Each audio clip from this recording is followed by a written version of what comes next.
반갑습니다. 박 소장입니다. 지난 시간까지는 중기청 과제관리 사이트에서 과제를 서치하는 방법과 그 다음에 지원하는 요령 등에 대해서 알아보았습니다. 이번에는 그 사업계획서를 작성하기 위해서 생각을 정리하는 방법과 그것을 이제 글로 표현하는 방법, 그리고 그것들에 대해서 이제 사업계획서로 이제 작성하는 방법까지 해서 알아볼 건데요. 이번 시간에는 일단 생각을 정리하고 기초적인 토대를 작성할 수 있는 방법에 대해서 한번 알아보도록 하겠습니다. 보통 이제 제가 많이 쓰는 방법이죠. 많이 쓰는 방법이고, 뭐, 여러분들께서도 다르게 하시는 방법도 많을 건데, 주로 많이 쓰는 게 마인드맵입니다. 이 마인드맵을 보게 되면은, 이제, 자기의 생각을 정리하기가 상당히 좋죠. 어떤 주제를 가지고 거기에 필요한 요소들을 쓰고, 그 다음에 구성들을 써내려가고, 거기에 어떤 내용들이 적혀야 되는지 키워드로 직관적으로 알 수 있는 방법들이 있습니다. 근데 이 마인드맵을 잘 보면은 본인이 작성하고 본인이 보고 이해하기는 상당히 편합니다.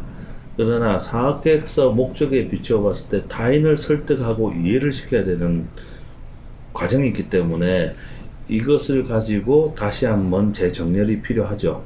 여기에 필요한 것들을 다시 한번 짚어서 얘기하도록 하겠습니다. 일단 마인드맵에서는 무엇을 개발할 것인지를 쓰겠죠. R&D에서는. 그래서 그게 나오고 나면은 그거에 대해서 왜 필요한지에 대한 내용이 들어가겠죠.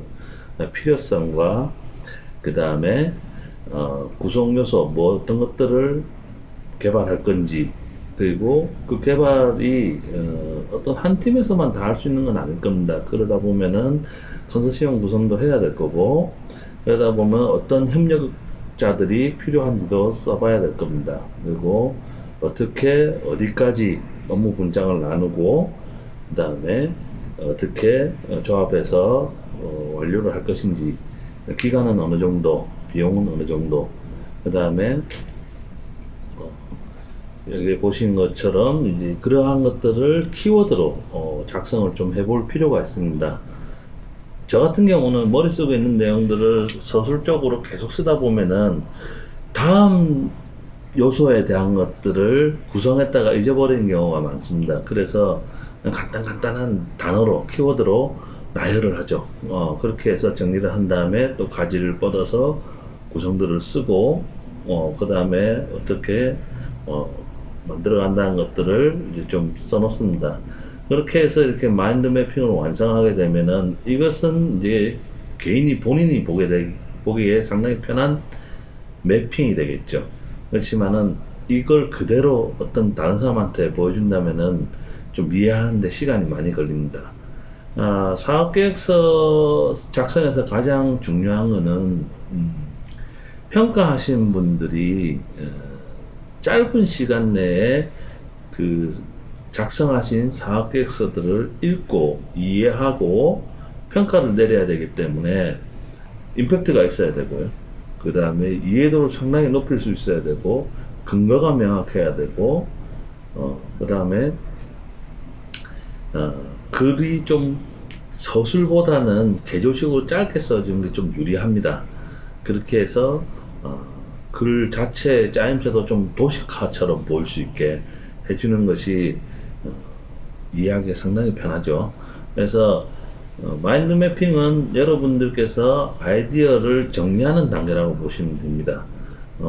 지금 뭐 구글이나 네이버나 유튜브를 통해서 마인드맵을 치면은 하는 방법과 그 다음에 배우는 방법이라든지 활용하는 방법에 대해서 많이 나와 있기 때문에 그러한 것들을 활용하셔가지고 하시면 될 것 같습니다. 그래서 여기서는 일단 정리는 마인드맵으로 하시는 게 좀 유리하다는 거를 제 경험상 말씀드린 거고요.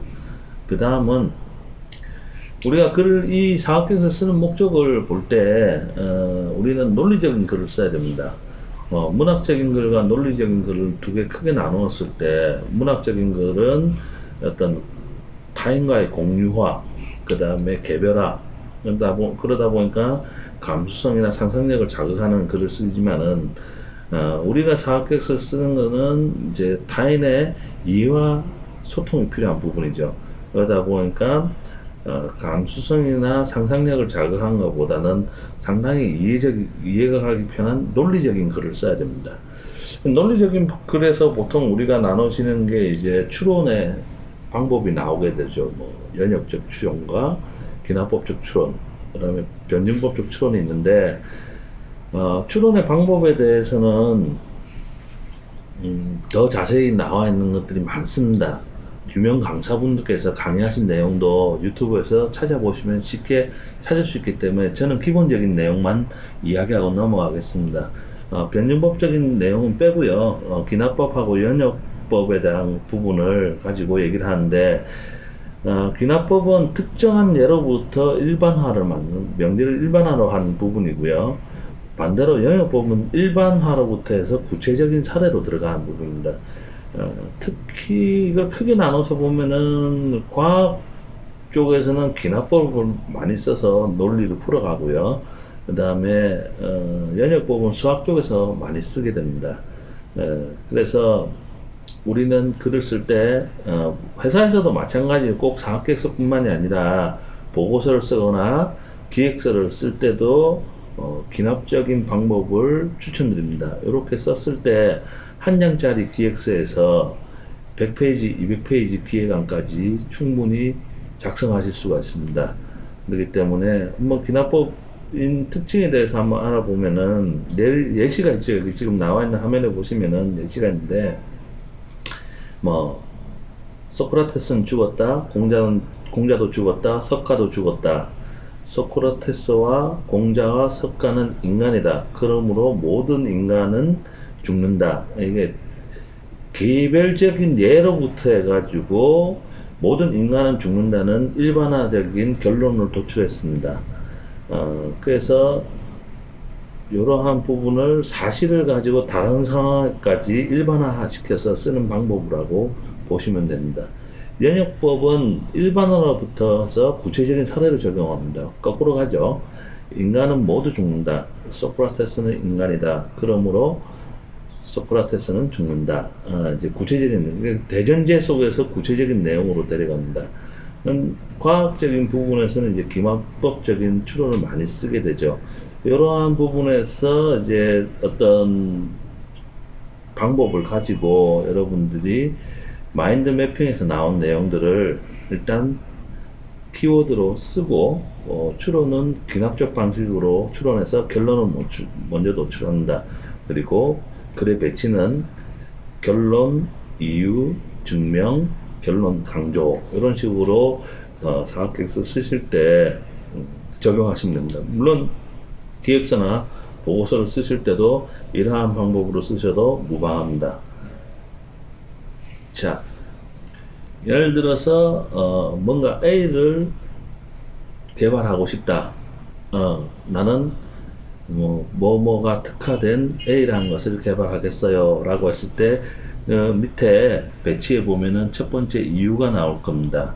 이유, 왜 이거를 해야 되는지, 필요성은 무엇인지, 어떤 효과를 가져올 수 있는지, 차별성은 무엇이 있는지 그렇게 쓰게 되겠죠. 그러면 그걸 쓰고 또 그 이유 밑에 증거를 제시해 볼 필요가 있습니다. 그럼 증거, 필요성에 대해서 누구 어떤 타겟하는 사람이 있을 수도 있고요. 타겟팅이 되는 산업이 될 수도 있고, 어떠한 점이 불합리한 부분이거나 비효율적인 부분이 있기 때문에 이걸 이렇게 적용했을 때 효율성이 올라간다.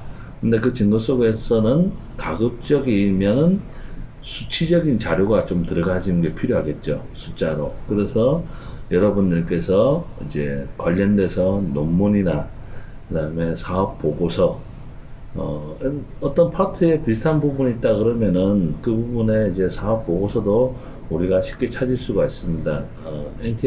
NTIS 사이트에서 보면 논문 검색이 또 유리하고요.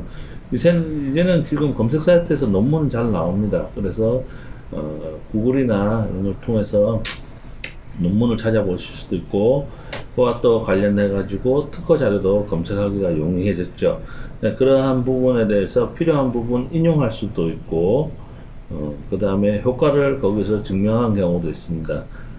특히 또 이제 우리가 써야 되는 부분에서 이제 사업 규모, 사업을 했을 때 시장의 규모라는 것들을 볼 수가 있는데, 그러한 부분도 옛날에는 임의적으로 썼어요. 그래서 정말 감이 안 오는 숫자에 사업 규모, 저기 시장 규모를 쓰는 경우가 많았어요. 그렇지만은 지금은 이제 기관이나 연구원에서 그러한 사업 규모나 시장 규모를 이제 전체적인 규모를 작성해 놓은 글들이 좀 많습니다. 그래서 찾아보시고 적용하시면 됩니다. 물론 이제 상당히 이제 좀 없는 거, 그러니까 기존에 나오지 않았던 부분, 아이템이나 서비스라는 것이 기존에 전혀 하지 않았던 시장에 대해서 접근한 부분은 나와 있는 게 없다 보니까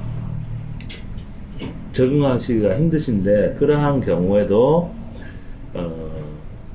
유사 기술이나 서비스를 한번 검색해 보실 필요가 있습니다. 크게 어렵진 않습니다. 여러분들께서 이제 마인드맵에서 써진 내용의 키워드를 이용해서 여기에 보시는 배치도에서 쓰시는데 이제 필요한 키워드를 작성해서 이제 나열을 하시면 돼요. 그리고 그 이유나 이런 부분은 증거를 기반으로 하겠죠. 그래서 그 증거에는 좀 수치적인 증명 내용이 들어간 것이 좋다는 것을 확인해 주실 필요가 있고, 그러한 부분을 키워드로 나열을 쭉 해둡니다. 해두고 이제 그러한 것 쓰실 때 이것들을 도식화 하실 필요가 있어요. 보통 많은 분들이 평가하실 때 보는 게 그림이나 도식, 표, 본문의 내용보다 그런 것들이 눈에 좀 많이 들어옵니다. 그렇기 때문에 사업 계획서를 읽을 때도 표나 그림, 도식 이런 것들을 좀 빨리 볼 수가 있기 때문에 그러한 것들로 어필을 하실 필요가 있으십니다.